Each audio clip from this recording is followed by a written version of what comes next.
Mental health is the emotional, physiological, and social well-being of an individual. Unfortunately, this misunderstanding creates more problem when dealing with mental health, and the people affected most are Asians.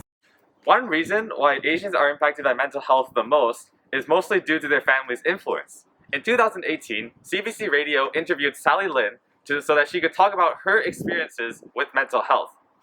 She stated, "If you look at Chinese history in the last century, just basic survival was so important, physical survival."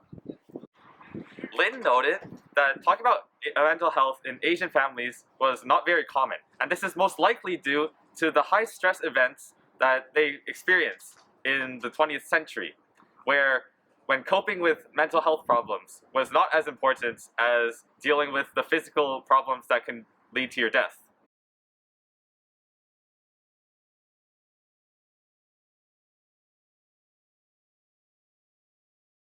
The COVID-19 pandemic has brought upon a radical change in the learning environment of students.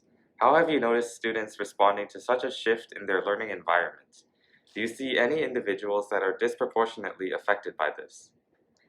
I definitely see a shift in my students' learning, and the learning seems to be segregated between two different groups. I do see one group of students who are striving and even doing even better with all these independent learning skills that they have. They become more responsible, and they also improve their time management just because they need to go through all these self learning online. At the same time, I see a group of students who are suffering because of the online learning environment because they might need more support from the teachers, and that one-on-one or in-person experience is non-replaceable in a way that they no longer get the support in person to help them to answer their questions or supporting them in person. And because of that, I find that students who are being marginalized are the group which suffer the most because they probably don't get the support at home because their families are very busy working. They might also not having, the additional support that is outside of school because of tutoring. They don't have that resources at home. It is often common to see Asian Canadians converse only about the positive aspects of themselves during family gatherings or social outings. Do you think this is a toxic tradition that Asian Canadians use to maintain a sense of independence and pride? Hmm. We tend to not share about the difficulties or challenges that are happening in our lives.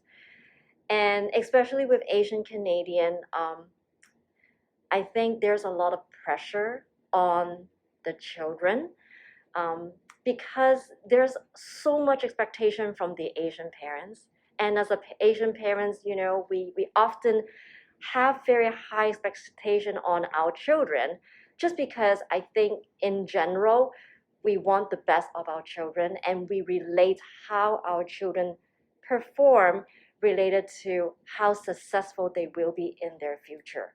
And indirectly, it put a lot of pressure on the children. And oftentimes, because as an Asian community, Canadian community, we value education a lot of our conversation will revolve with, what school do you go to? What program are you planning to get into? What kind of opportunity do you get as a student? And we try to talk about all these topics, which does put a lot of pressure on the children that they need to perform. Could you please describe any experiences you've had with mental health? Yeah, so as a student in my final year of high school, I've had a lot of stressful experiences that have taken toll on my mental health. For example, there's like tests, assignments, all of these matter for university applications, and this has seriously affected my mental health. mental health issues are not a distant problem, but rather an issue that concerns everyone in the present.